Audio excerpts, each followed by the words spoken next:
Hi everyone, how you doing? Well, here we are once again with another eBay non-runner. This should be a Hornby Mallard, an A4 class Mallard in British Railways green livery.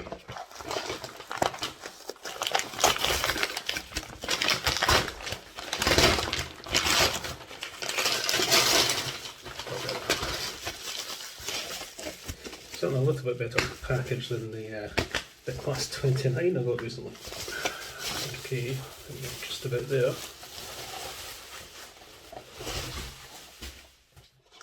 Okay, so there we go. There's our lovely Mallard locomotive.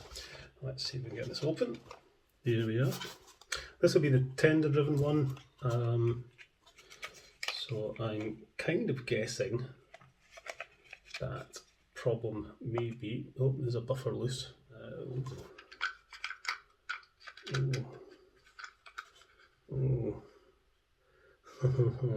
Okay, I'm not liking what I'm seeing in the tender at all. Those two wheels seem okay. Those wheels are sunk right in. So general condition seems okay. So we've got a loose buffer there. Got some nice detail in the cab. Hornby, made in Great Britain. Well, I was kind of expecting this to be made in China, but it's not. It's a made in Great Britain one. So the locomotive looks fine. Wheels move okay. But the tender is another story, and dear oh dear. I'm just looking at the tender again here, and one of these wheels is, yep, loose, out. So with the wheel loose, there really isn't much point in putting this on the layout, but I'm going to do it anyway. It's not going to work, but I just want to see if maybe it picks up a connection from the locomotive and makes some kind of noise or something, but it's certainly not going to go. So let's go and stick it on the layout and see what happens. Okay, there it is. And yep. Power on. Not a sausage. Righty ho, let's go take it to bits. Okie dokie, let's get into this tender and see what's going on. So how on earth do I get into this? I wonder if this just clips on. There's a wee slot here at the front. Yeah, there we go. Right, easy enough. And, oh, blimey. What's the story? What has happened to this? So it kind of looks like the whole motor is sitting at an angle.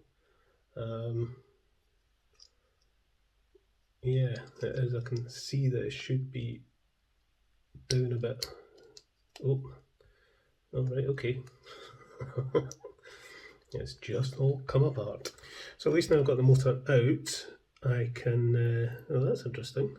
That's not connected to anything. So put that back on. Let's have a look and see if we've got any life in this motor. Yes, there is. Just put this up here.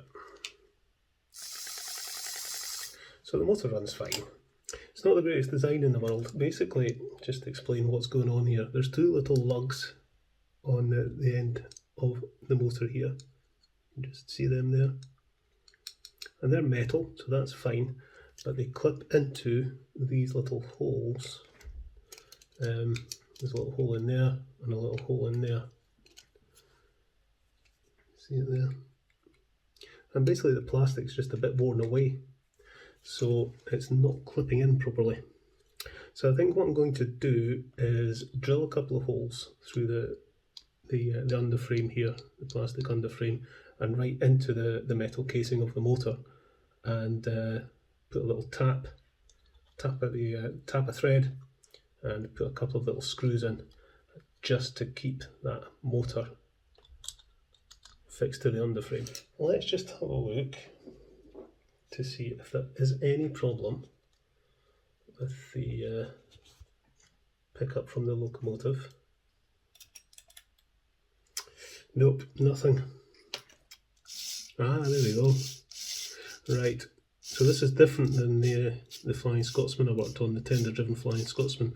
This has a single pickup from here, so it's picking up, I presume, positive here, and then picking up negative on the tender. So there's only traction tyres on one side. Right, I think if I put a little hole.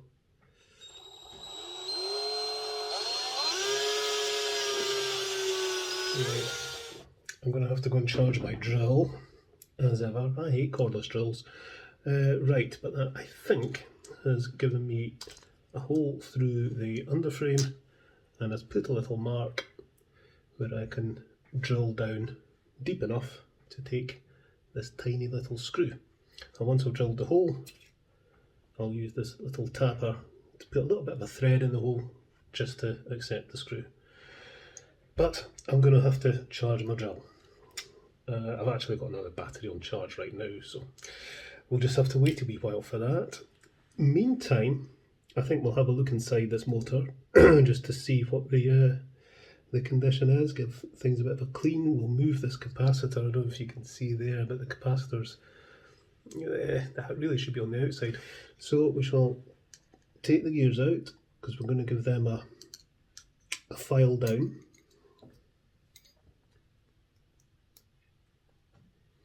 This all needs a bit of a clean. Somebody's been a wee bit heavy-handed with the oil. Somebody mentioned in one of my other videos actually about how to take traction tyres off. Yeah, I can understand why it can seem a bit puzzling sometimes, because really you have to get the bogie out. You have to get access to the wheels, but essentially they just peel off. These are, oh crikey! I've just taken this traction tyre off and there's another one underneath. Why would you? Okay. Right, that's interesting. Double traction tyres. So yeah, you just peel them off, and to put them on, I usually use, if I can find one, a very, very thin precision screwdriver to get them on and off. Just get that in and pull it off. Come on. Oh, come on. There you go. And just peel it off. And then to get them on, it's just like putting on any other tyre. Just get it started. And yeah, it's a piece of cake. Right. I got some new tweezers. I actually found these in a drawer. I'd forgotten I had them. Pull that off. And I think this will just prise off. Something thinner to begin with, just to get it started. Here we go. But we better take the brushes out, so otherwise they'll go pinging and flying everywhere. Oh dear, don't like the state of that spring. Spring's a bit mangled.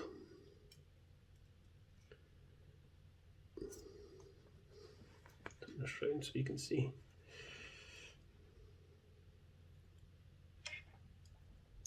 Here's one brush which, oh, it's very dirty. Come on. It's usually a bad sign if brushes don't just fall out. It usually means they're gunked up. There we go.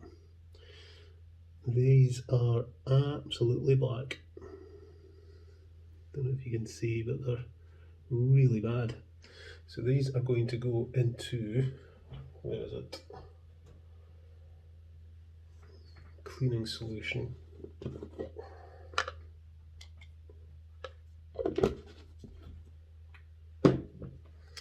Right, now we can lift this off. Just gently. There we go. And there is the commutator, which, well, yeah, it's dirty. And a little bit scratched looking as well. And, oh crikey, a lot of oil. So, let's get to mopping up first of all. Pull that out of here. And now, clean this commutator with the old contact cleaner. Ringfield motors do not need a lot of oil, and as I've discovered in my recent adventures with these things, filing the gears and a little bit of grease does a far better job than chucking loads of oil in. Anyway, let's see if we can get this capacitor out of there, because like the Class 29, it's just kind of loosely clipped. Well, I need to let my brushes clean, and I need to let my drill charge up, and then we'll put it back together, screw the motor to the underframe of the tender chassis, and we should be good to go. In the meantime though, I think we can have a look at the locomotive. It's a bit of a shame this isn't a locomotive driven model, but well, so there's no motor in here obviously, but I want to get a look at the pickups, and just to see what general state this is internally, because you just don't know who's been in here before you. So we'll take that off. Oh, it's got a little brass washer. So only one side is conductive. So this is picking up through the wheels to the chassis to the trailing bogie, which connects to the tender and then sends the signal through this wire. And then the negative pickup is through the tender wheels. The wheels are nice and clean, so I think that's all fine. I think we shall just put this back together. I think one thing we will do at some point is cut off the front coupling. I'm going to do that with all, well, not all my locomotives, but all the ones that I never ever intend to push any rolling stock. I'm going to take the front couplings off. It just looks a bit unsightly, you know, this big hook sticking out the front. Okay, as I do with all my Ringfield motors now, give them a file. Right, I'm going to drill a hole in the body of this motor. I've wrapped it up in tape, and that's to stop any little pieces of metal getting sucked into the magnet and causing mayhem in there. So I've got a little bit of oil, a little bit of chainsaw oil on the end of the drill bit, because when you're drilling into metal, it can get very hot. I don't need to go too deep.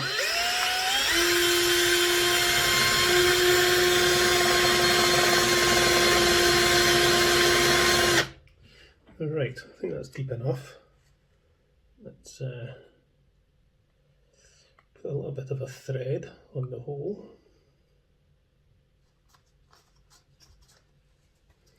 So we'll test fit this little screw, which actually goes in with an Allen key, if I can find my little Allen key. There it is.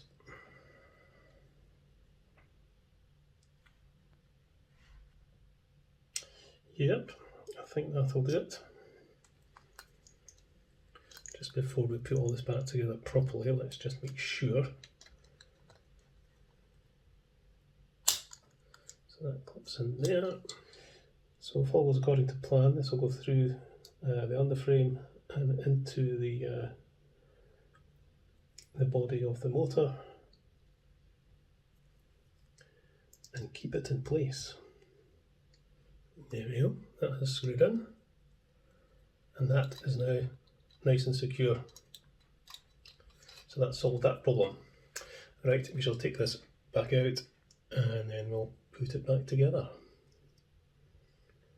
So a bit of grease in the little hole in this plate where the armature goes through, and clip this back into position. And then we shall pop the brushes in, which are nice and clean now.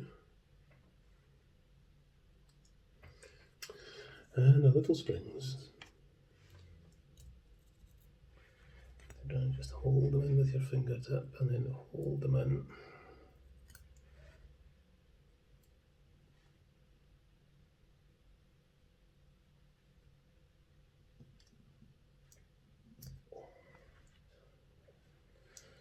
Put all the gears back. And we shall put some grease where the gears go.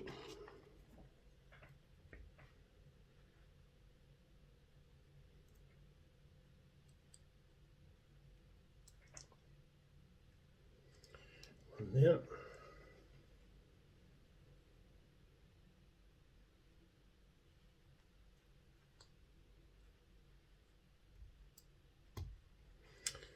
And that should be the motor assembled. Right, put it into the chassis. Remember to put in the middle wheel this time.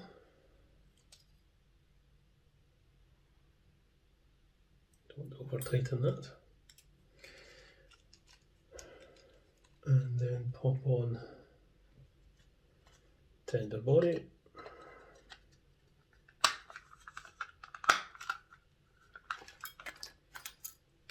Hopefully I've got a working Mallard. Let's go and stick it on the layout and see what happens. Okay, let's see what happens. Power up. Oh. Bit of a traction issue there, I think. Yeah, it's juggling a bit.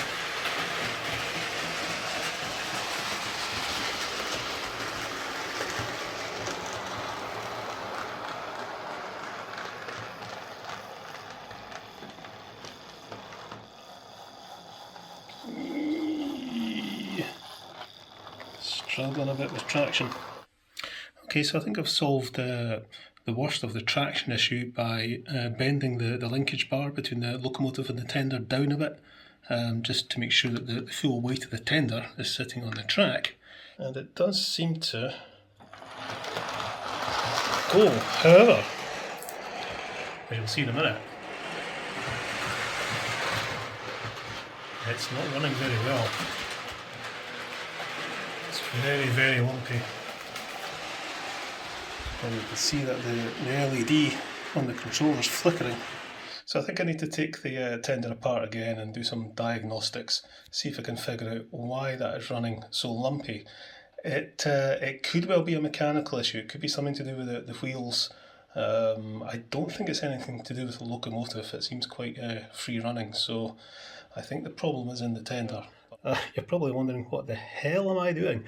What I want to do is to test the connectivity in isolation. In other words, I want to make sure it's not the locomotive that's causing the problem. So I'm just going to use a battery on this old cement wagon here and connect it up to the terminals on the motor. So the motor is not taking power from the track, and it's not taking power from the locomotive. So what this will tell me is the problem is either the power pickup from the tender or the locomotive or both, but not, this will tell me that it's not a motor problem. Right, okay, so let's let it go and see what happens.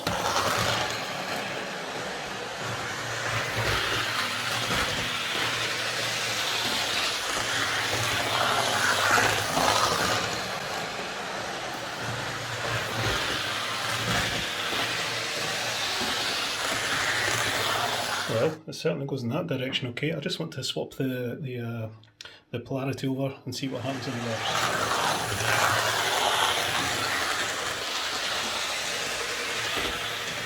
Okay, so that seems to go in both directions. So that kind of rules out any problem with the motor in my mind.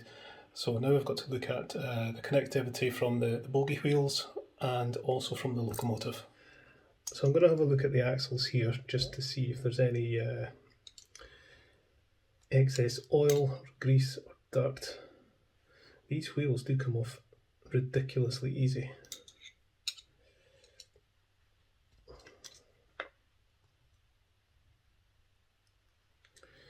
Yeah, there is quite a lot of oil. It could be something as ridiculously simple as that. Just going to use these little pipe cleaners that you get for airbrushes and give these axles a good clean. Okay, yeah, there is a lot of oil in these axles, and I added more. I want to look at the locomotive as well. It's very difficult to test this separately, but the wheels are nice and clean, so it's not dirty wheels. But we'll take this under frame off and see if that lets us see the state of the axles. Maybe somebody's been a bit heavy-handed with the oil. Oh, good grief. It is absolutely caked in the stuff. Blimey.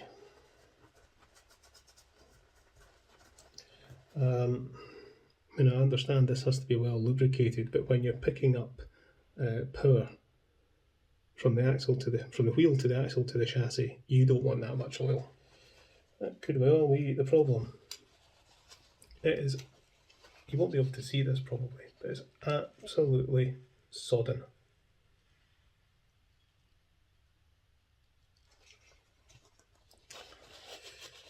I don't want to take the wheels out because the valve gear assembly in this is pretty complex, and I really don't want to get into taking all that apart. So we'll just have a good mop-up exercise. Just get rid of all that excess. Well, that certainly gets the award for the oiliest locomotive chassis I have ever seen. Okay, let's try this again.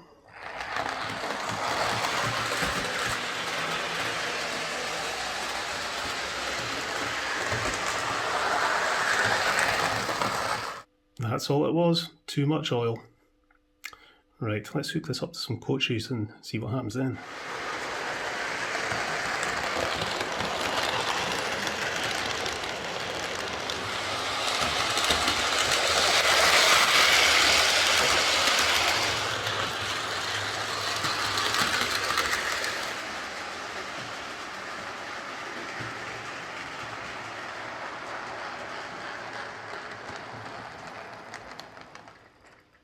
Okay, so that's my Hornby Classy 4 Mallard.